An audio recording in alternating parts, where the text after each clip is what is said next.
tal? ¿Cómo estás, Regino? Encantado de estar con vosotras. Bueno, Regino es un colaborador de Everis y gracias a Flora García, que también ha sido mentora de nuestro programa y además una de las 10 pioneras que en el año 2015 creyó en la fundación y que vio nacer nuestro programa Pulsar y que bueno, ahora Pulsar es lo que es, ¿no? Con muchísima gente a nivel mundial y también dentro de España.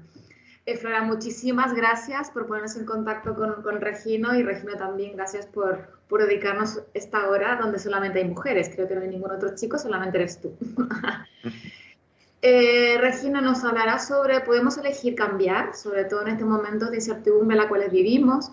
Es importante pensar qué aspectos podemos y debemos abordar tanto a nivel personal como desde el punto de vista también de las empresas, las familias, la educación ante la crisis del coronavirus, ¿no? Y también las claves para pensar y trabajar en ello. Hoy contamos con un invitado especial, como comentaba y adelantaba Regino Quirós. Él es experto en liderazgo y cultura empresarial, es profesor, conferenciante y socio de Wave 8, que nos hablará sobre estos temas y cómo está en nuestras manos elegir el cambio. Regino, muchísimas gracias de nuevo por estar con nosotros aquí. Después tienes, creo, 25 minutos para hablar. Somos muy estrictos en el tiempo. Y después haremos un Q&A para que este networking este momentito de estar todas juntas pues también sea un poquito más ameno. Regino, las cámaras son todas tuyas. Yo me voy a desconectar porque creo que tengo problemas de conexión para variar hasta ahora. Y bueno, te veo perfecto, muy bien y nada. Regino, como te decía, 25 minutos de reloj para ti, ¿vale? Muchísimas gracias. Muchísimas gracias, Carla, y buenas tardes de nuevo a todas. Tengo que decir lo primero, Carla, y perdóname, que me acabáis de robar 5, me habéis dicho 30, así que vamos a negociar hasta 27 y medio, si te parece. Perfecto, bueno. Tienes 27. Muchísimas gracias a ti, Carla, por esta oportunidad, por dejarme compartir este rato con vosotras, y a Daniela, que ha estado también de la Fundación, que ha estado conmigo organizando todo esto. Efectivamente, esto ha surgido pues, de alguna conversación con Flora García, de Everis, y también se lo agradezco a ella que tengamos este momento para compartir. Para que me conozcáis un poquitín más y sin ánimo de perder tiempo hablando de mí, simplemente que sepáis que bueno, estuve mucho tiempo en Accenture, 11 años, fui allí, llevaba la práctica de estrategia en Telecom.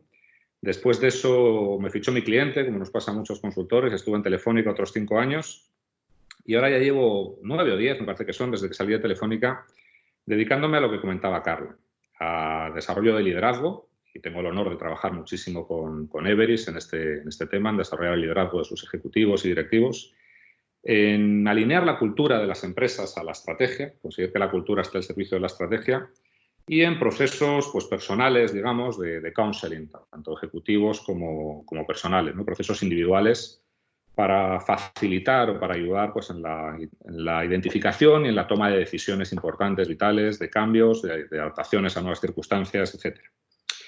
Y, como ha dicho Carla, pues durante estos 10 años he tenido varios formatos, por así decir, varios socios, varios compañeros, y hace un par de años fundamos Wave 8, que es la empresa que con otra socia pues utilizamos ahora para prestar este tipo de servicios. Lo que os propongo que charlemos hoy tiene que ver con esa frase que veis ahí, con el hecho de que podemos elegir no salir de esta situación que nos ha tocado vivir como entramos. Ahora, como decía Carla, estamos todos trabajando ya en la famosa desescalada, en la vuelta a esa nueva normalidad de la que estamos hablando. Y en muchas cosas estamos pensando en cómo vamos a poder, con las nuevas condiciones que tenemos ahora mismo, con esta nueva realidad, este nuevo entorno, cómo vamos a poder volver a hacer lo de siempre, volver a estar como siempre. Pero quizás también sea un buen momento para plantearnos si ese como siempre queremos que sea distinto en algo.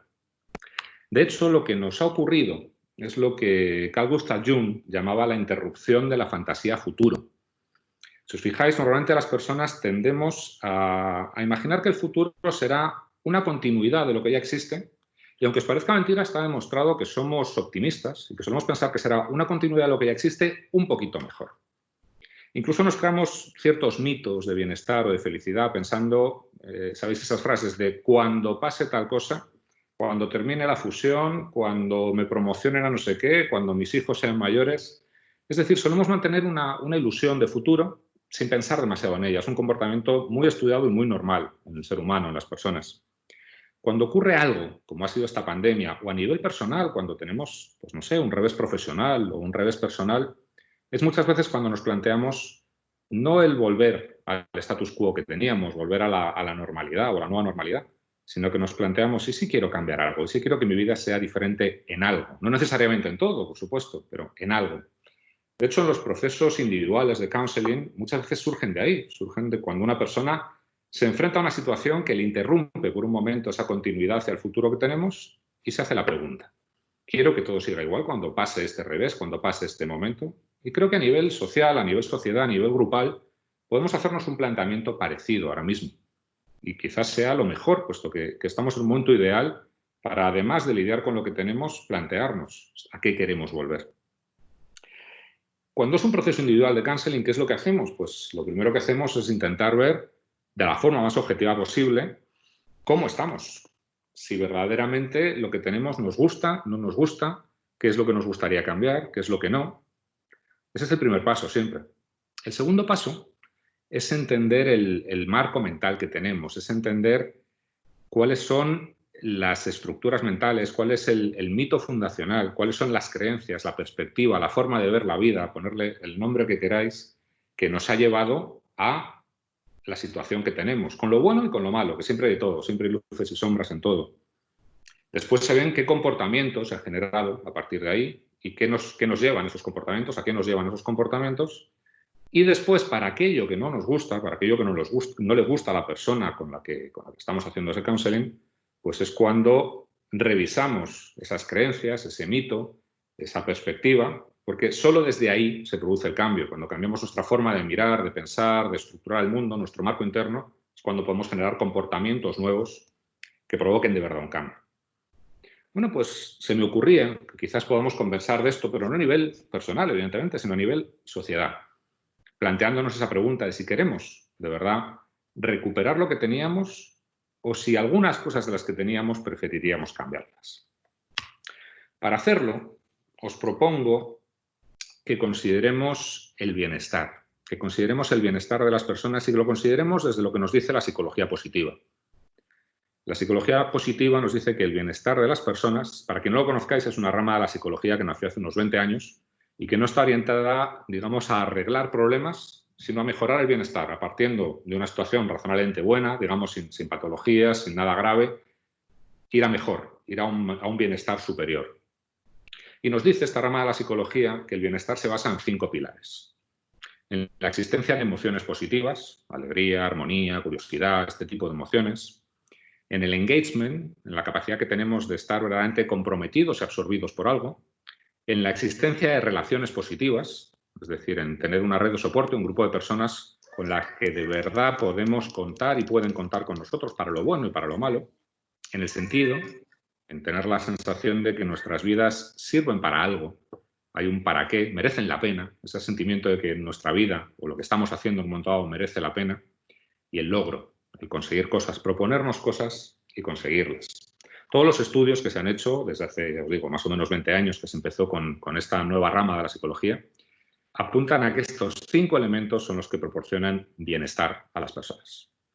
Bueno, pues para verlo a nivel social, para ver cómo estamos, recordad que os decía que cuando se hace un proceso de counseling siempre se empieza con, vamos a ver con objetividad cómo estamos. Me temo que para hacerlo a nivel grupal pues no queda más remedio que recurrir a ciertas estadísticas. Y por eso también he querido traer aquí a Mark Twain un momentito, porque me encanta esta frase y creo que es muy apropiada antes de hablar de estadísticas. Mark Twain opinaba que hay 3 tipos de mentiras: las grandes mentiras y las estadísticas. Pese a ello, vamos a ver algunas estadísticas para hacernos una idea de cómo estamos, de cómo está nuestra sociedad, o cómo estaba, si queréis, antes de este paréntesis obligado que ha supuesto la pandemia del COVID. Pues bien, pensando en los 5 pilares que os he enunciado del bienestar, podemos empezar con las emociones positivas. Y la lectura es un poquito dura, quizás. He estado mirando bastantes datos, bastantes estadísticas. Solo he traído uno aquí, no quería llenar la presentación ni mi discurso de datos y de números. Pero lo cierto es que se diría que no es lo que tenemos más presente. Simplemente ese dato ya nos dice algo. Del 2005 al 2015, según la Organización Mundial de la Salud, la incidencia de la depresión aumentó un 18%. Y aquí están hablando de depresión clínica diagnosticada. Imaginaos además la subclínica, la no diagnosticada, etcétera. Es decir, hay un incremento muy fuerte. Hay datos terroríficos con esto. En Estados Unidos, por ejemplo, la depresión infantil aumentó un 20% en el mismo periodo. Los datos sobre la ansiedad son parecidos, son del mismo estilo. Es decir, no parece que nuestra sociedad, nuestra forma de vivir, esté verdaderamente fomentando a nivel global, no a nivel personal, eso ya cada uno, a nivel global, la existencia de emociones positivas, que son clave en el bienestar. El segundo pilar del bienestar es esto que llamamos engagement. No hay estadísticas que midan el engagement social a nivel global, porque el engagement no es solo en el trabajo. Engagement es eso que sentimos cuando estamos con una tarea que nos absorbe, que nos sentimos comprometidos con ella, estamos bien haciéndola, se nos va el tiempo, no queremos hacer otra cosa. Pero aunque sea una lectura parcial, el engagement en el trabajo arroja un dato realmente duro. Supongo que todas conocéis Gallup, yo me fío mucho de sus encuestas, creo que son muy serios, que trabajan muy bien. Y según Gallup, en Estados Unidos, lamentablemente no tiene esta media para Europa, en media, en los últimos 18 años, el 70% de los empleados no tienen engagement, no tienen ese compromiso, no tienen ese meterse de verdad en lo que hace la empresa y sentirse comprometidos con ello. El dato son peor porque en realidad es el 57% es el que está, digamos, desenganchado y hay un 13% que está lo que Gallup llama activamente desenganchado. Es decir, son aquellos que si pueden van a fastidiar a su empresa. A veces los porcentajes nos dejan un poquito fríos. Imaginaos, por poner un ejemplo, el fútbol, os guste o a quien le guste y a quien no, a mí no me gusta mucho, pero todos sabemos que juegan 11 contra 11, ¿verdad? Imaginaos que en un equipo de fútbol hubiera 6 jugadores que les da igual lo que va a pasar en ese partido y entre 1 y 2 dispuestos a marcar en propia puerta. Esto es lo que nos dice ese estudio de engagement de Gallup. Esa es la situación de engagement en el trabajo. Insisto, es la media de los últimos 18 años. En cuanto a relaciones positivas, pues buceando un poco, también hay una lectura no excesivamente buena, no excesivamente halagüeña. Preguntando cuántos amigos tienes en los que puedes confiar, en 1985 la respuesta en media de varios países era un 10% dice no tener amigos en los que confiar. En 2004 es un 25%. De las personas que responden que no tienen amigos en los que confiar. Recordar que este pilar del bienestar, las relaciones positivas, es tener gente a tu alrededor, familia, amigos, quien sea, en quien confías, que confían en ti, que te dan soporte, a quien da soporte. Del 10 al 25 que dice no tener amigos en quien confiar. Y otro indicador de este pilar del bienestar es el número de personas viviendo solas. En 1920 en Estados Unidos era un 5%, en este año, en el 2020, en Estados Unidos es un 25%. No se ha habido encontrar el dato para España de 1920, pero en España, en 2020, también es un 25%. Siendo como somos un animal social, y la psicología positiva lo demuestra, el aumentar el número de personas viviendo solas, pues también es un mal indicador. En cuanto a sentido en el trabajo, pues leyendo un artículo de la Harvard Business Review, hablan de que 9 de cada 10 trabajadores en Estados Unidos renunciarían hasta un 23% de sus ingresos a cambio de que su trabajo tuviera sentido. Para que os una idea, el trabajador medio en Estados Unidos gasta un 20% en vivienda. Es decir, estar hablando de ese porcentaje de reducción de ingresos hipotética, más allá de que finalmente lo aceptaran o no, ya sabemos que las encuestas dicen lo que dicen y las estadísticas, apliquemos lo que decía Mark Twain, pero indica una insatisfacción alta con el sentido que se encuentra en el trabajo. El último pilar presenta 2 lecturas. El pilar del logro, el proponerte objetivos y conseguirlos. Yo creo que estaremos todos de acuerdo en que el crecimiento económico es uno de los logros que más persigue nuestra sociedad, tanto a nivel individual como a nivel empresa como a nivel país. Y en ese sentido, el logro está ahí. Desde el 80 hasta el 16, casi 40 años, el PIB mundial pasó de 11.000 billones de dólares a 76.000. También explica que el foco está ahí, lógicamente, que se consiga este logro. Pero dentro de este logro hay otra lectura. Todos estos datos salen del Informe de Desarrollo Humano de 2019 de Naciones Unidas, del Programa de Naciones Unidas para el Desarrollo. y lo que nos dice es que hay unos datos alarmantes en cuanto a cómo incrementa la desigualdad. En el periodo que va también del 80 al 16, el aumento de ingresos por persona en el 50% más pobre del mundo, de la población mundial, la mitad menos rica, por persona los ingresos aumentaron un 12%, mientras que el 1% más rico, sus ingresos aumentaron el 27%, es decir, más del doble. Si comparamos los ingresos del 10% más rico, ¿cuántas veces son más grandes que los ingresos del 40% más pobre? Y ojo que el 40% es casi la mitad de la población del mundo, es decir, es el 40% de la población del mundo. En Europa pasó de 10 a 12 veces, creció ligeramente, no disminuye, crece ligeramente, y en Estados Unidos pasa de 11 a 27 veces. Hay multitud de datos, el informe es apasionante, lo podéis encontrar en Internet, se pueden sacar muchas lecturas, pero quizás me quedo con una última. La tendencia en Europa. La tendencia en Europa en cuanto a igualdad o desigualdad, mejor dicho, es que en 2050 la riqueza del 0,1% de las personas más ricas, la riqueza personal de ese 0,1% de las personas más ricas, será igual a la del 40% central. Entiendo por central la clase media, ni muy ricos ni muy pobres, ese 40%. Creo, por tanto, que el logro, evidentemente, sí se está consiguiendo un crecimiento económico tremendo, pero la desigualdad se está disparando. Esto es lo que nos dicen las estadísticas sobre cómo funciona nuestra sociedad en cuanto a los pilares del bienestar, en cuanto a proporcionar bienestar a las personas. La siguiente pregunta que nos haríamos, os anticipaba antes, es, bueno, pues si esto es como estamos, pensemos cuál es el mito que hay detrás de todo esto, cuál es la forma de pensar clave que hay detrás de todo esto. Me encanta cómo lo expresa Max Weber, por eso he puesto la frase. Max Weber decía, el ser humano es un animal suspendido en las redes de significado que él mismo ha tejido. Esto, si habéis leído Sapiens de Harari, es un maestro demostrando esto. Es un maestro haciéndonos ver cómo en distintas épocas la forma de pensar ha cambiado tremendamente, pero ha parecido que era la única forma de pensar posible. Entonces siempre tenemos que cuestionarnos a nivel individual y a nivel social, a nivel grupal, esa forma de pensar. Yo creo, por supuesto es una opinión que me podéis discutir, que la idea nuclear que hay al desarrollo de nuestra sociedad es la persecución del progreso. Es intentar que la sociedad progrese en todos sus términos. Y de hecho, tanto Naciones Unidas como otras muchas entidades, lo que miden, lo que procuran medir es el progreso de la sociedad en las diferentes zonas del globo. Bueno, pues la definición más común de progreso, y por tanto la idea nuclear de nuestra sociedad más común, es la que tenéis ahí. Es ver el progreso como un proceso mediante que una sociedad mejora la condición de vida de las personas que la componen de dos maneras. Por una parte, incrementando los bienes con los que cubren las necesidades de las personas y creando un entorno social en el que se respetan los derechos. Es decir, bienes para cubrir necesidades y respeto a los derechos humanos.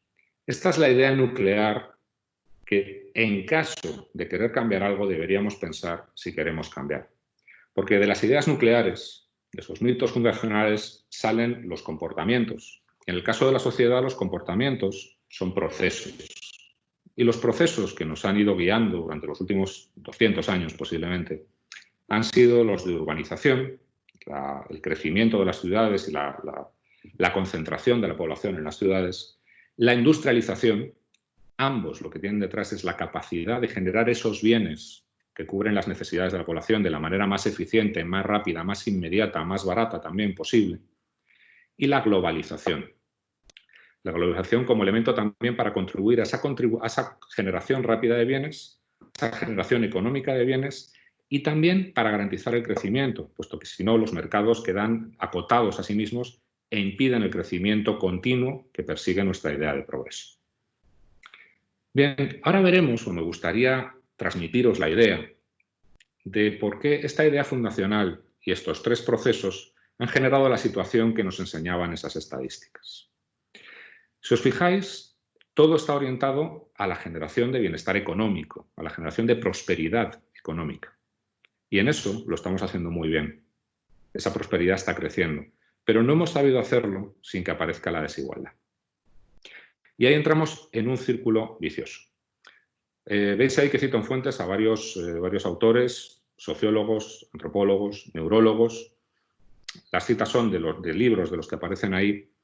Y el concepto que me gustaría transmitiros es el siguiente. En primer lugar, al crear una sociedad muy desigual como la nuestra, lo que hemos conseguido es que muchas oportunidades existan muchas oportunidades para una persona de que le vaya bien, pero que existan consecuencias muy negativas si a esa persona le va mal. ¿Vale? Eso es el primer punto de esa desigualdad. ¿Qué ocurre cuando aparece desigualdad en una sociedad, en cualquier colectivo? Lo que nos ha demostrado tanto la sociología como la neurociencia es que la diferencia de riqueza y poder disminuye la compasión y la empatía y aumenta la sensación de que nos lo merecemos todo. Hay unos experimentos que son hasta graciosos para demostrar esto. A mí el que más me gusta es uno de Kellner y Piff, que es un Monopoly trucado. Yo creo que todos hemos jugado al Monopoly alguna vez, ¿verdad? Todos nos hemos aburrido con el Monopoly alguna vez, ¿verdad? Pues bien, el experimento consistía en lo siguiente. Ponían a dos personas a jugar al Monopoly con unas reglas claramente desbalanceadas. Y los dos participantes sabían que esas reglas estaban desbalanceadas. ¿Esto qué significa? Pues que uno de los dos jugadores, cada vez que pasaba por la salida y recibía dinero, tenía que recibir el doble del dinero que el otro. Las cosas le costaban la mitad. Los premios eran el doble, los castigos la mitad. Tiraba más veces los dados. Es decir, completamente desequilibrado. Lógicamente ganaba el que tenía las reglas a su favor y todos lo sabían. Sin embargo, ¿qué se observaba continuamente en el comportamiento del que era favorecido por las reglas? Pues que poco a poco empezaba a exhibir comportamientos dominantes, empezaba a celebrar sus éxitos. Y no solo eso, sino que terminaba la partida y cuando hablaban con él de cómo había ido, la mayoría de las personas hablaban de su estrategia, hablaban de cómo habían enfocado la partida, sabiendo que las reglas eran claramente favorables. ¿Qué nos está diciendo eso? Que en el momento que accedemos a una diferencia de poder y riqueza, no al poder y la riqueza, sino una diferencia, una desigualdad, empezamos a desentendernos de la otra persona. Empezamos a perder la capacidad de empatía, la capacidad de compasión.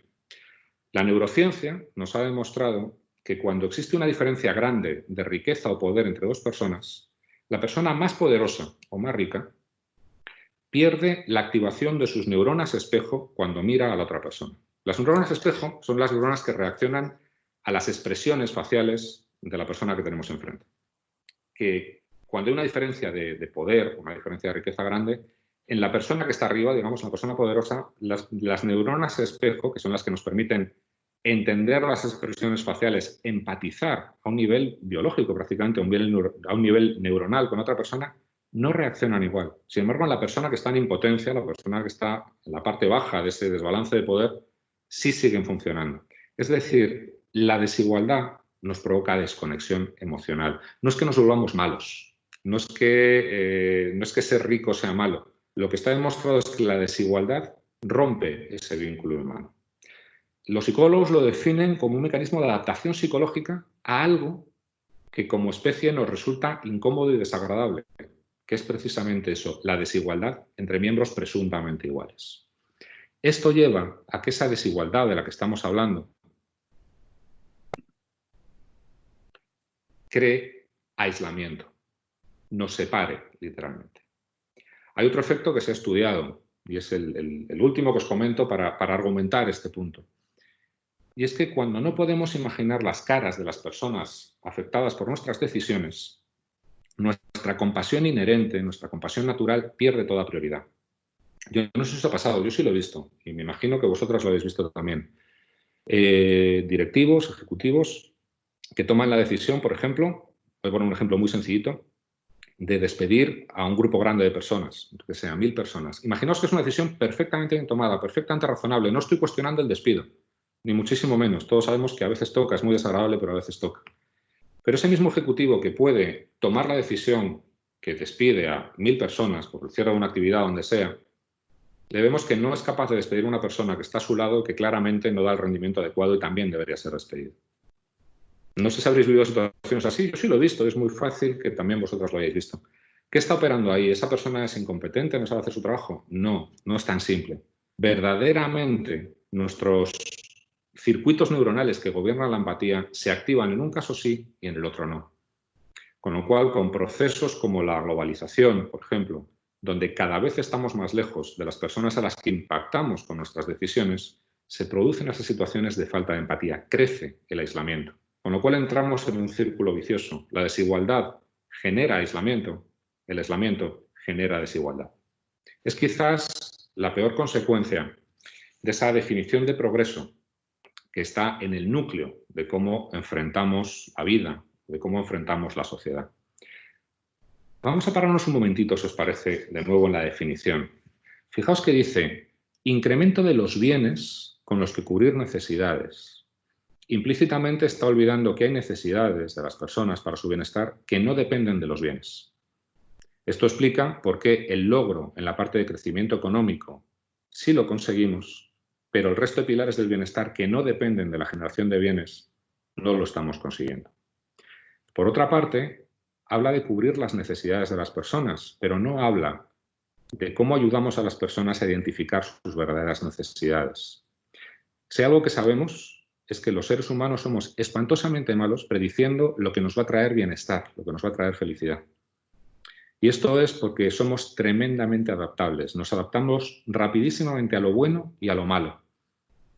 Esa capacidad de adaptación hace que seamos malos prediciendo cuáles van a ser nuestras fuentes de bienestar, sabiendo qué es lo que de verdad necesitamos. Y esta definición, si os fijáis, no incluye ningún tipo de ayuda a saber qué necesitamos. Y finalmente, esta definición habla de un entorno social en el que se respeten los derechos. Es decir, habla de lo que Amartya Sen definió como la libertad negativa.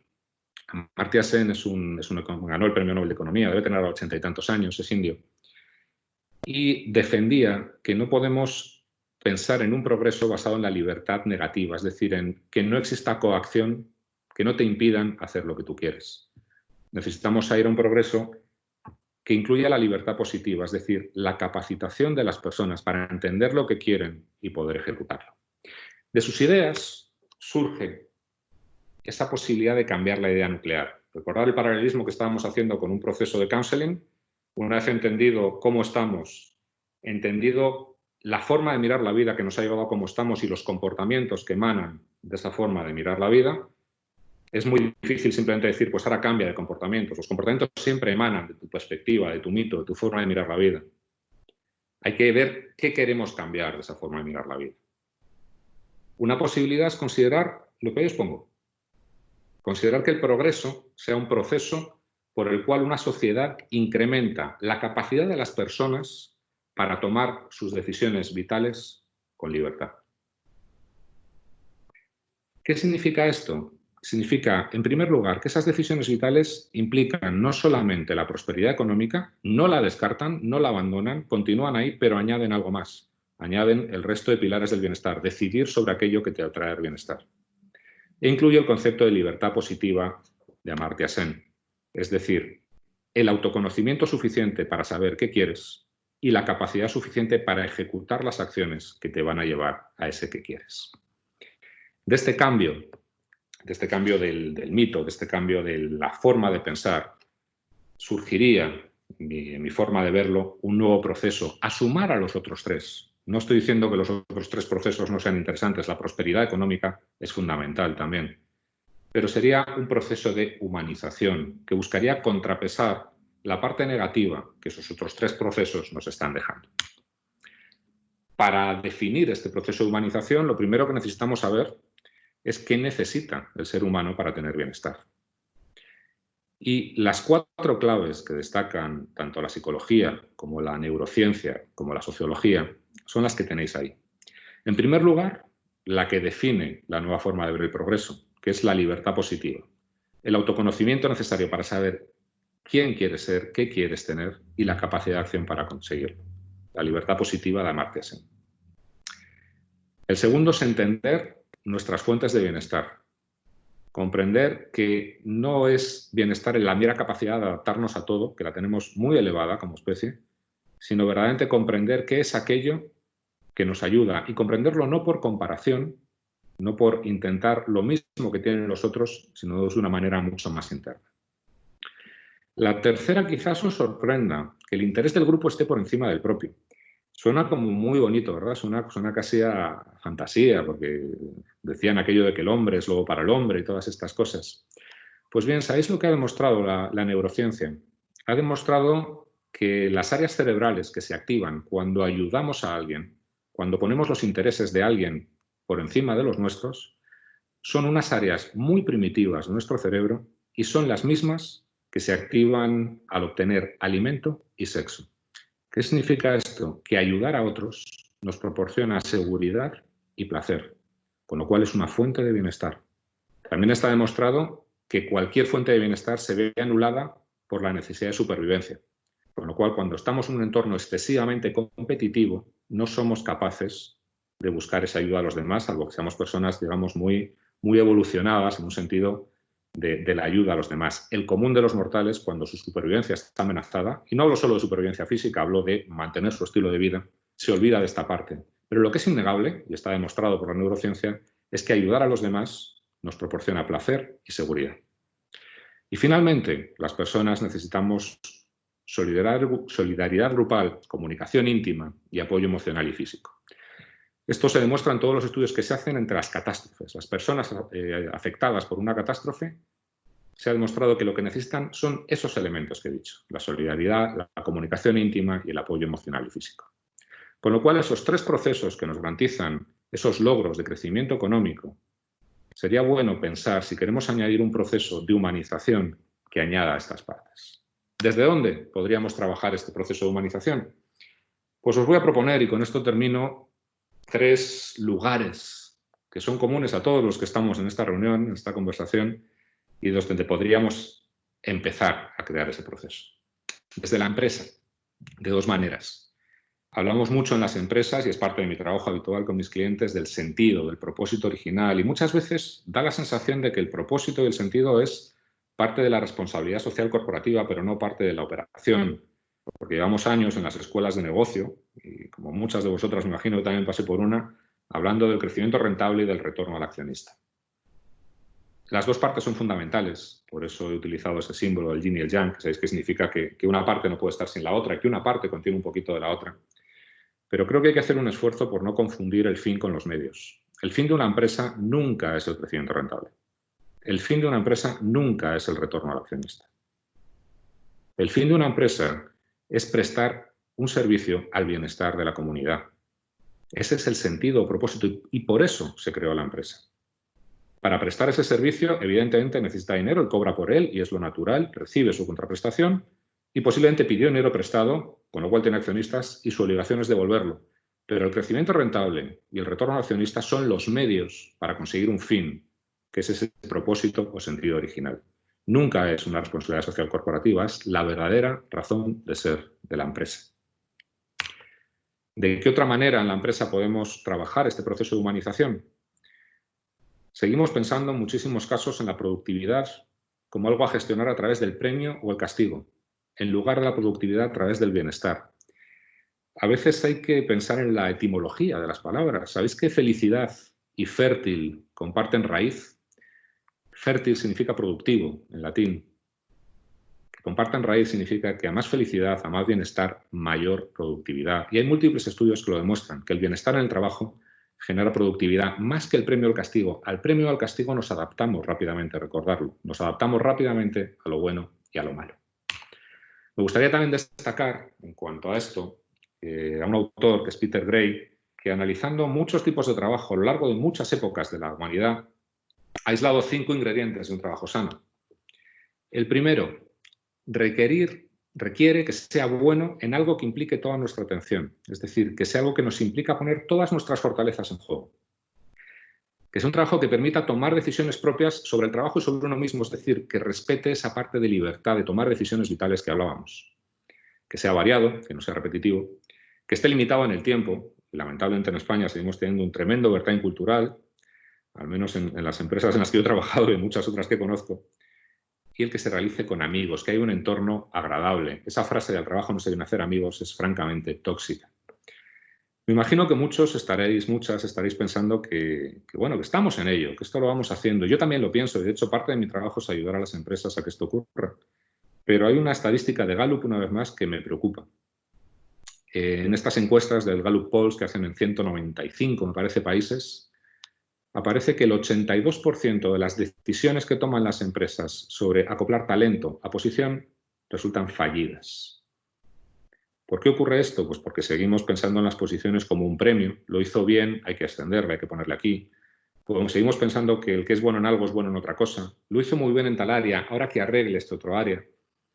me gustaría lanzar una invitación a que pensemos en cuanto a cómo gestionamos el talento, en cuanto a cómo creamos el proceso de humanización dentro de la empresa, teniendo en cuenta estos ingredientes del trabajo sano.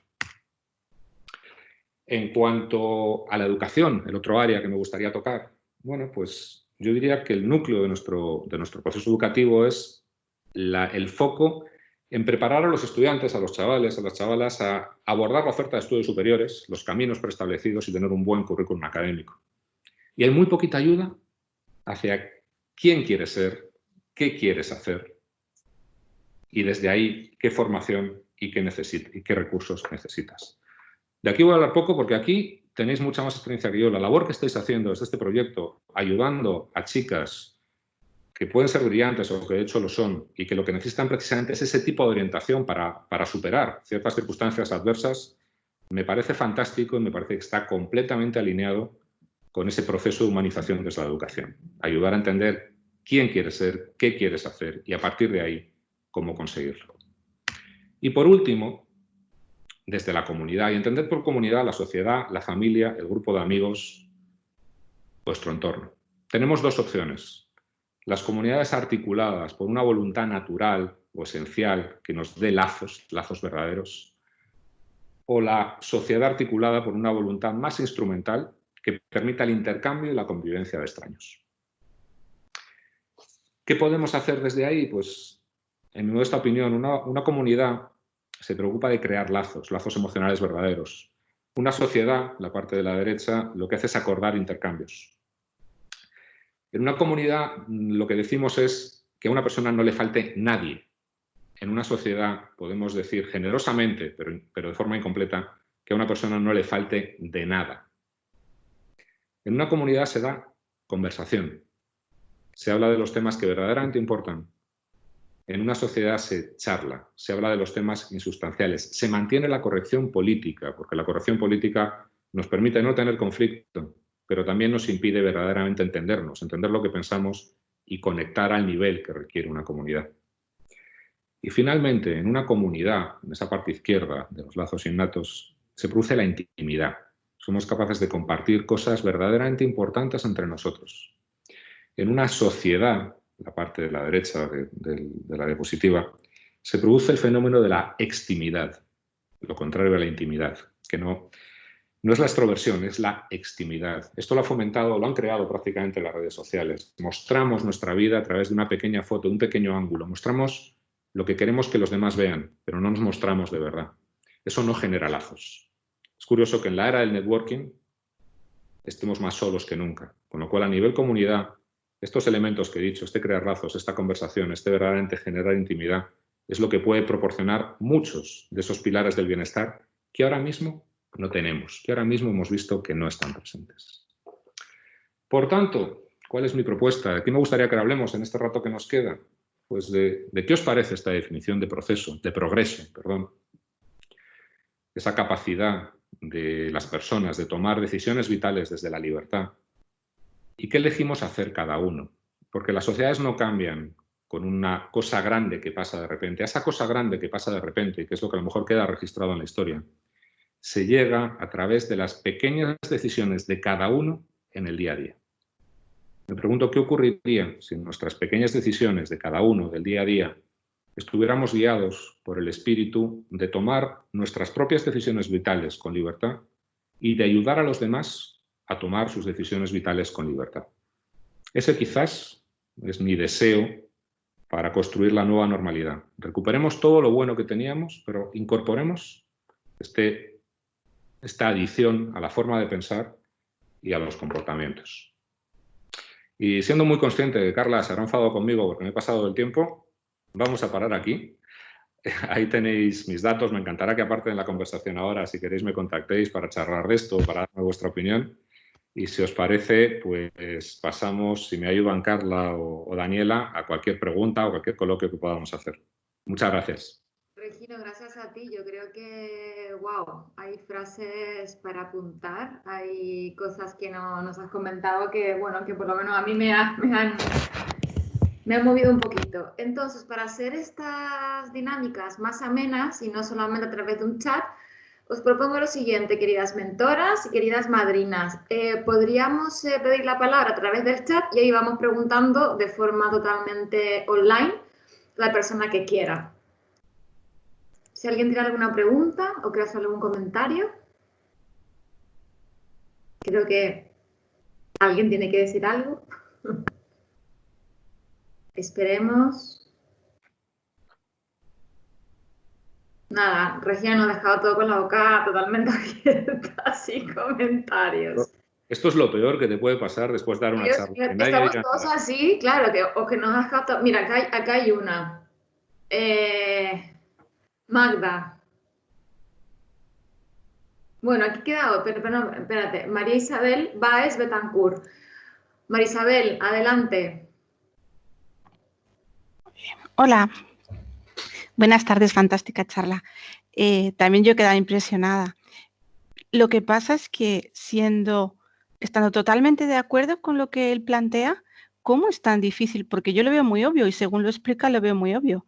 Pero ¿cómo es tan difícil que políticos entiendan esto? ¿Cómo es tan difícil que el común de las empresas lo entienda? ¿Cómo es tan complicado que consigamos tenerlo en nuestra sociedad? Solo era eso, muchas gracias. Muchas gracias a ti. Y la pregunta es absolutamente pertinente y sabemos que es difícil, pero es que todo cambio es difícil. Todo cambio se basa en lo que hemos intentado transmitir, que es, primero hay que entrar en profundidad a qué es lo que basa los comportamientos. Y muchas veces es un proceso al que no siempre estamos preparados. Por eso comentaba al final que para mí el camino es que los más de nosotros empecemos a tomar decisiones pensando de esta manera. Porque cuando eso ocurre empiezan a aparecer los fenómenos de imitación, empiezan a aparecer los fenómenos de que la gente entiende. Tú ten en cuenta que cualquiera de nosotros pues interacciona con 40, 50 personas mínimo al día. Estoy seguro de ello. Si detrás de nuestras decisiones empiezan a aparecer reflexiones como esta, eso va calando. Eso son pequeñas ondas, como esa última diapositiva que ponía, que se van sumando y van generando la posibilidad de que se comprenda a otros niveles.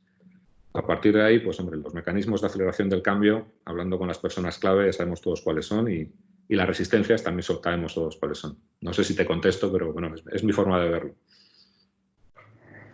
Muchas gracias, Regina, muchas gracias. Tenemos otra pregunta de Antonia. Antonia, tienes la palabra. Hola, Regina. Hola, buenas tardes. Hola a todas. Tengo una pregunta para ti. Y es que, bueno, más o menos estabas contestando con lo que te han preguntado Isabel, me parece que se llamaba. La teoría estaba perfectamente hilvanada y sabemos que funciona en el papel. Pero tenemos que ser un poco prácticos, al menos yo soy muy operativa y a mí me gusta ser muy práctica y ver cómo se hace. Entonces, ahora mismo, a día de hoy, 2 meses aquí encerrados, vamos a salir a la calle. ¿Cómo lo hacemos? Todos queremos hacerlo. ¿Cómo se hace para que todos empecemos a hacerlo? No podemos ir uno a uno. Yo sé que tú quieres hacer cambios y humanizar, yo también, Carla también. Pero somos muchísimos. ¿Cómo lo hacemos? ¿Cómo se hace? Mira, yo creo, y creo firmemente, porque además lo he visto en mi experiencia, que todos tomamos nuestras propias decisiones. Da igual lo que nos digan. Pero todos influimos y nos dejamos influir. En una empresa, por ejemplo, cuando toca y metemos en la cabeza de todo el mundo que hay que velar, por ejemplo, por los costes, todas las decisiones de las personas poco a poco van orientadas a, oye, cuidado con los costes. Unos por convencimiento, otros por imposición, pero todas las decisiones del día a día que tomamos, las pequeñitas, las que aparecen todos los días, tienen esa orientación. Cuando la consigna que aparece es, vamos a tener cuidado vamos a ser más agresivos comercialmente, vamos a crecer, las decisiones empiezan a impregnarse de eso. Hay que conseguir impregnar las decisiones de algunos de los elementos que he dicho. No se trata de hablar de lo más grande que se puede explicar, de ese proceso de humanización. Ahora bien, ya hemos visto que parte de ese proceso de humanización puede estar basado en asegurarnos de que las personas en el trabajo están donde más corresponde a sus fortalezas. Eso es una decisión operativa que se puede tomar y que se puede ir extendiendo por una empresa.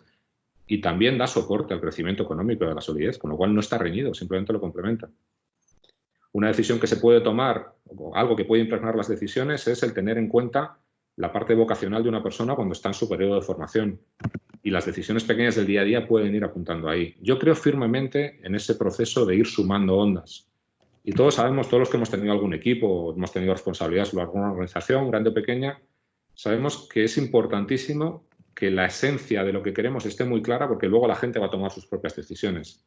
Se trata de elegir los pasos que estén en nuestra capacidad de influencia o control, los puntos que estén en nuestra capacidad de influencia o control y que apunten a este proceso. Ninguno de nosotros en solitario puede arrogarse el voy a implantar toda esta humanización o como queramos llamarlo en ninguna parte, pero sí a través de esa influencia en las decisiones del día a día. Luego esas decisiones se suman y van creando un movimiento, que es lo que nos podría llevar a mejorar esto. Es mi forma de verlo, Antonia. No sé si te sirve o si te parece todavía poco aterrizado. No lo sé.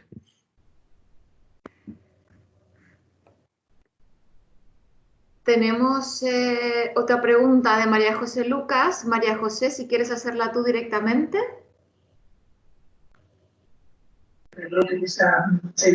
Ay, hola, buenas tardes. Hola, hola Carla, hola Regino. Es que estoy a través del móvil porque no tengo el ordenador, entonces mi micrófono va un poco mal, por eso la he escrito toda. Pero bueno, mientras funcione te la voy a ir diciendo. Bueno, me ha gustado muchísimo tu intervención y sobre todo, y debido a mi trabajo, bueno, pues me ha interesado mucho el tema de las desigualdades, ¿no? Has hablado de que, bueno, por lo visto, o yo he creído entender que estamos abocados a unas desigualdades en el futuro bastante importantes. De hecho, ya las estamos viendo, ¿no? Entonces, una de las preguntas era ¿a qué crees? Igual lo has dicho, pero no me he percatado. ¿A qué crees que puede ser debido que de aquí a, pues no sé, 20, 30 años, ¿no? Pues las desigualdades sean mucho mayor que ahora. Y bueno, este fenómeno, ¿a qué crees que puede ser debido, Regino? Pues mira, pero luego así, todas las tendencias, del informe que más me convence es el del desarrollo de Naciones Unidas, y todas las tendencias hablan de eso, hablan de que las desigualdades desde los años 80 han ido aumentando y la tendencia es que sigan aumentando. ¿Por qué creo que se origina este proceso? Pues he intentado reflejarlo antes, voy a intentar sintetizarlo un poquito mejor. Las diferencias de poder y riqueza generan a nivel psicológico, a nivel neurológico incluso, disminución de la empatía. Es decir, entre tú y yo, Josefa, ahora que estamos hablando, si hay una diferencia de poder y riqueza, nos va a ser muy difícil conectar emocionalmente. El de los dos, poniendo este ejemplo hipersimplificado, que tenga más riqueza y poder, va a ser cada vez menos sensible a que el otro no lo tenga. Porque por un procedimiento psicológico de protección precisamente contra lo desagradable de esa desigualdad, vamos literalmente a dejar de verlo. Cuando no vemos algo, no nos importa, no le prestamos atención. Entonces, en una sociedad guiada por un principio que es bueno y sano, que es el crecimiento económico, vamos a continuar en la misma senda. Y a medida que ese crecimiento progrese, la desigualdad se va a seguir abriendo por la incapacidad que tenemos de verla, salvo que le pongamos visión. Fijaos, Adam Smith, que sabéis que es uno de los padres del capitalismo, una de sus premisas era dejemos los libres mercados, dejemos que la gente busque su propia prosperidad, porque el ser humano al buscar su propia prosperidad contribuye al bien común. Acertaba. La neurociencia ha demostrado que acertaba, es lo que os he dicho antes, las áreas del cerebro que reaccionan igual cuando ayudamos a otros que con el sexo y la comida, con lo cual nos produce ese placer. Con lo que no se contaba era con esa ruptura a nivel incluso neuronal, a nivel neurológico de la empatía.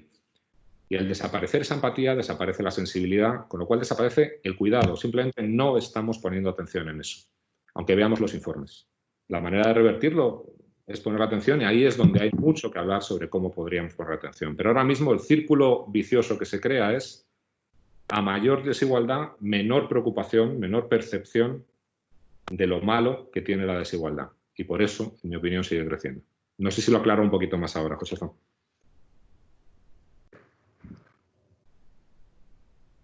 Bueno. Muchísimas gracias. Sí, ahora ya está más claro. Gracias. A ti. Regino, tenemos otra pregunta de Aurora. Aurora, si quieres hacerla tú directamente. Sí, hola, ¿me escucháis? Muy buenas tardes, Regino, Carla, muchas gracias, Fundación, siempre ahí, apoyando. Bueno, no querría que mi pregunta pareciera un poco redundante a lo que ya ha comentado Antonia, a lo que ya has contestado, Regino. Me he quedado con una frase que comentaba en el chat que enmarcaría, que es tomar decisiones vitales con libertad. Me parece una frase magnífica, pero la pregunta es cómo aterrizamos esa frase, ¿no? ¿Cómo la llevamos a la práctica? No soy escéptica ni pesimista, sino todo lo contrario, pero entiendo que no somos seres libres, ¿no? No sé quién da el primer paso o cómo muchos pequeños pasos realmente pueden ayudar para convertir la sociedad en comunidad, ¿no? Utilizando tus palabras. Y quizá un poco por llevarlo más al día a día, te preguntaría, ¿estamos más preparados para ese proceso tras el coronavirus o estamos igual o estamos peor? Pues te contesto a las dos preguntas, que son muy diferentes, ¿eh? Tomar decisiones vitales con libertad es más difícil de lo que parece. La libertad es muy engañosa. Hay un libro fantástico que recomiendo de Eric Fromm, que es El miedo a la libertad. Y haciendo un resumen excesivo de lo que habla, entre otras cosas, es de no es lo mismo liberarte de que liberarte para. Tenemos una sociedad que nos ha ayudado a liberarnos de. Es la libertad negativa de la que hablaba también Amartya Sen. Es decir, hemos eliminado afortunadamente en los últimos decenios muchas limitaciones y muchas que quedan, pero seamos optimistas, seamos positivos, seamos todas las limitaciones en cuanto a poderes coercitivos que nos impedían hacer cosas. Nos hemos liberado de todo eso. Los derechos humanos nos garantizan que si nosotros queremos algo, nadie nos lo va a impedir, siempre que sea algo ético, moral y legal. La cuestión está en el liberarse para, o en la libertad positiva. La libertad positiva, ese tomar decisiones vitales desde la libertad, muchas veces implica cosas fuera, pero siempre, y quizás más grande, implica cosas dentro. Tenemos que liberarnos de creencias que ya no nos sirven. Tenemos que liberarnos de patrones de comportamiento que hemos adquirido y no son los mejores para el contexto que tenemos. Tenemos que liberarnos de miedos que se nos han ido incorporando a nuestro carácter. Ese es el verdadero proceso. Por eso el paralelismo que os proponía, porque sinceramente de ahí surgió la idea, entre un proceso de counseling personal a una persona durante unas cuantas sesiones donde se va trabajando en liberar todo eso para que verdaderamente pueda descubrir qué es lo que quiere cambiar y abordar el cambio, eso es lo que va a permitir el tomar decisiones desde la libertad. Y es lo que no está contemplado en nuestro concepto de progreso ahora mismo. Está contemplada solo la libertad negativa. A nivel individual es así. A nivel social, una vez más, es una lluvia, es una cadena.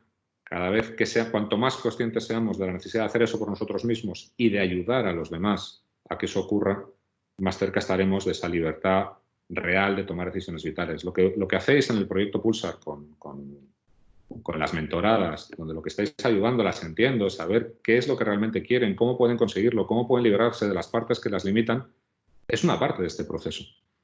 Lo que se hace cuando se trabaja con líderes en las empresas o para que se adapten a una nueva posición o una promoción o lo que sea y se les invita a mirarse y a ver qué elementos de su propio carácter son los que les están limitando, es otra parte de este proceso.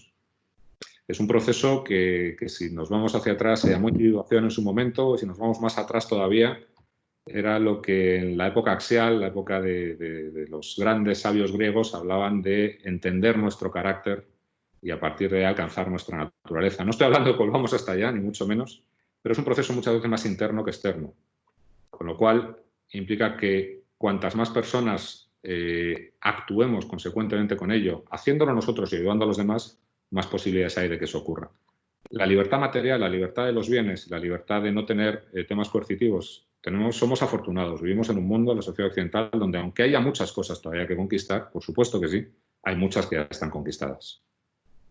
Muchas gracias. Si te he contestado. Bueno, y decías perdón, se me olvidaba la segunda parte de tu pregunta. ¿Estamos mejor preparados después del coronavirus? No, tampoco peor. La cuestión es, mira, la mayoría de las personas que toman la decisión de ir a un proceso de counseling o de coaching o de lo que sea, es porque ocurre algo que les hace reflexionar.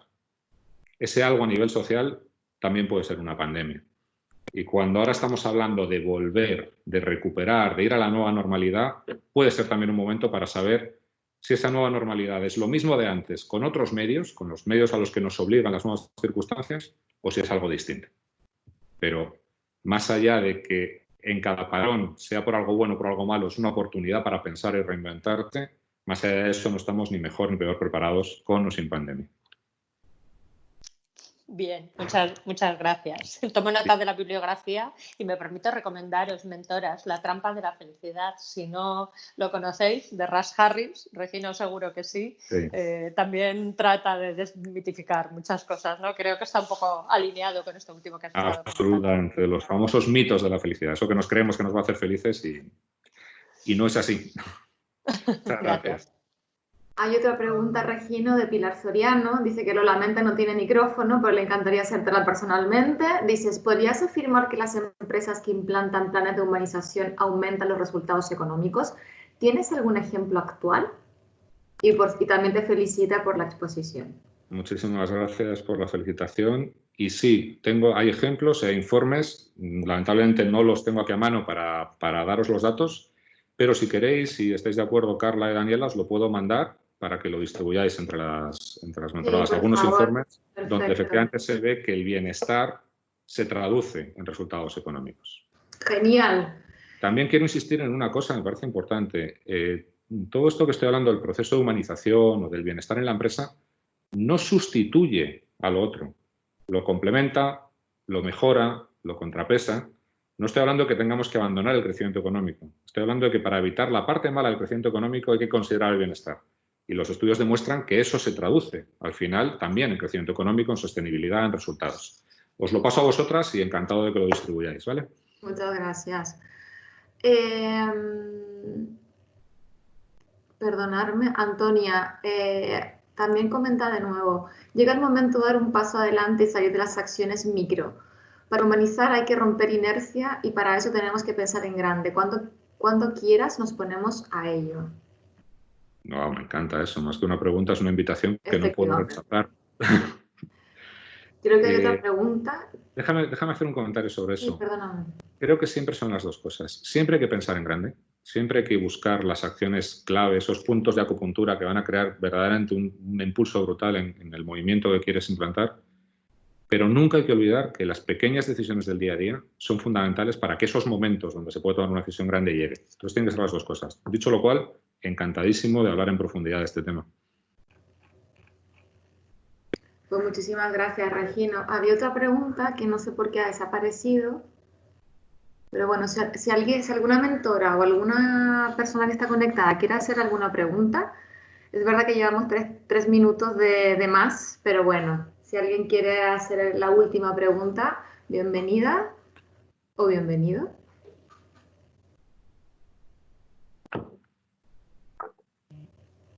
Bueno, Regino, mira, Carmen Urbano. Carmen. Sí, hola. Buenas tardes. Buenas tardes. Yo quería... has hecho una pequeñísima alusión a las redes sociales en tu exposición y he hecho faltar, estoy muy de acuerdo con lo que has dicho, pero he hecho faltar una reflexión sobre la tecnología. ¿Dónde ubicas esta humanización en una deriva de la sociedad que nos hace hablar con Siri y con Alexa y que dentro de poco nos va a atender un robot? Bueno, hablamos todos los días con miles de robots, de hecho, y llegando a temas incluso más tristes, se diseñan y se venden robots para practicar sexo y dentro de poco sabemos que muchos de nuestros mayores estarán atendidos por robots. ¿Cómo casamos esto con humanizar y decidir libremente? Es una excelente pregunta y tiene infinitas derivadas. Vamos a ver, si volvemos a mirar el proceso o la concepción de progreso que tenemos, si pensamos en cubrir necesidades con bienes, la tecnología es perfecta. Cualquier necesidad que tengamos que pueda ser cubierta por una tecnología que permite inmediatez, sencillez, que puede permitir incluso abaratamiento, es fantástico, cubre nuestras necesidades. Pero una vez más, estamos mirando una pequeña parte del bienestar humano. Para mirar el bienestar humano completo, tenemos que tener en cuenta el resto de elementos que nos producen bienestar. Si una solución tecnológica no produce ningún tipo de emoción positiva, no produce relaciones positivas, no da sentido, la parte del bienestar que estamos abordando es ínfima. Llegará un momento, en mi opinión, que tendremos que empezar a contrapesar aquellos elementos de la tecnología que siguen facilitando, que permiten ese crecimiento económico, esa prosperidad económica, y ver si destruyen bienestar, porque en ese caso la decisión debería ser cuestionada. En la revolución tecnológica en la que estamos ahora, la cuarta revolución industrial, inteligencia artificial, robotización, etcétera, la mayor preocupación que tenemos, o la mayor preocupación que se expone, es que por primera vez podría ocurrir que una revolución tecnológica destruya trabajo a un ritmo muy superior al que lo crea. Las anteriores revoluciones tecnológicas destruyeron trabajos, pero crearon otros, casi al mismo ritmo. En esta, las dudas son muy serias, de que el ritmo sea parecido y que no haya una caída muy fuerte, pero incluso ese análisis sigue centrado en el crecimiento económico. Creo, y desgraciadamente no tengo la respuesta, pero el tema me parece que da para 20 charlas como esta, necesitamos entender verdaderamente cómo esa tecnología puede abordar o puede ayudarnos en los otros aspectos del bienestar e incorporar eso a las tomas de decisiones. No sé si te contesto, Carmen, o si por lo menos estás medio de acuerdo con lo que te estoy contando. Incorporarlo y el razonamiento económico, sí, por supuesto, pero ¿hasta qué punto la culpa no es nuestra? Y vuelvo a las microdecisiones que hablabas antes, y estamos dejando sustituir personas por máquinas, nosotros mismos cada día. La decisión siempre es nuestra, con lo cual la culpa o el mérito, yo prefiero decir la decisión para no juzgar si es culpa o mérito, pero evidentemente siempre es nuestra. Gracias. A ti. ¿Alguna última pregunta, queridas mentoras y queridas voluntarias? Hola. Sí. ¿Qué tal? Buenas tardes. Hola, buenas tardes. Por dar, no sé, también a lo mejor una opción más positiva, también estamos en un momento en el que han proliferado un montón de ONGs, o sea, como en la vida, donde además participa un montón de gente joven, están los fondos, los crowdfunding, en fin, muchas formas de colaborativas que se enfocan quizá a objetivos superhumanos o humanizadores. Es verdad que la desigualdad crece, pero eso son reacciones sociales, o sea, gente que no se conforma. Todos no estamos tan embotados. Es cierto que existen cada vez más. Mira, hace ahora año y medio más o menos tuve la suerte de trabajar con el High Commissioner de Derechos Humanos de la ONU. Una de sus estrategias, no se llegó a implementar porque este hombre salió en septiembre del 18, del 19, no me acuerdo. Una de sus estrategias precisamente era aprovechar todos esos movimientos de ONGs de diferentes tamaños. Él veía, nos lo estuvo explicando a los que estuvimos en ese proyecto, que la fuerza que tenían esas ONGs, y más que la fuerza, la independencia que tenían esas ONGs, hacía que fueran mucho más efectivas su labor que el propio Naciones Unidas, que quieras que no, pues paga sus servidumbres, puesto que su financiación viene de los estados y muy polarizada. De hecho, en Human Rights, pues prácticamente la totalidad de su presupuesto viene de Estados Unidos y Rusia y bueno, pues tienen que tener cuidado. De hecho, la salida de este hombre estaba motivada por un enfrentamiento con estos dos países. ¿Qué quiero decir? Que sí, que tienes razón, que a todos los niveles se ve que esas ONGs pueden hacer un movimiento muy fuerte y evidentemente es una gran noticia que existan, es una gran noticia que exista esa inquietud. Y yo creo que sí, que es una inquietud pues como la que puedo tener yo haciendo esta presentación o la que podemos tener los que nos sensibilizamos con estos temas y de una manera realmente pasando a la acción, con lo cual coincido contigo en que es una parte positiva que hay que tener en cuenta y que está ahí. Vale, muchas gracias. Pues Regino, nada, agradecerte nuevamente tu tiempo, tu generosidad y por aquí hay muchas enhorabuenas por hacernos siempre reflexionar de esa manera tan calmada que tienes y de decir, guau, a ver, creo que por lo menos yo me veré esta presentación de nuevo, todo lo que has dicho, porque siempre son, lo que te decía, frases que te hacen pensar y creo que también es lo que queremos tratar de regalarle a las mentoras que forman parte de este proyecto, porque creo que aportan muchísimo a que esta empatía, esta que sociedad sea cada vez mejor. con tiempo gratuito y con ese cariño que siempre entregan en el programa. Regino, pues muchas gracias de nuevo. Flora, muchísimas gracias por esta fantástica oportunidad. Y bueno, pues enviaremos en poquito más a todas las mentoras el vídeo de esta grabación. Y bueno, pues se quedan también con tus datos si alguien quiere ahondar más sobre lo que has comentado. Vale, pues muchísimas enhorabuenas aquí. Me olvides, Carla, simplemente muchísimas gracias de nuevo a la Fundación, a Flora por ponernos en contacto y a todas las participantes por este rato tan agradable de charla. Muchísimas gracias. A ti.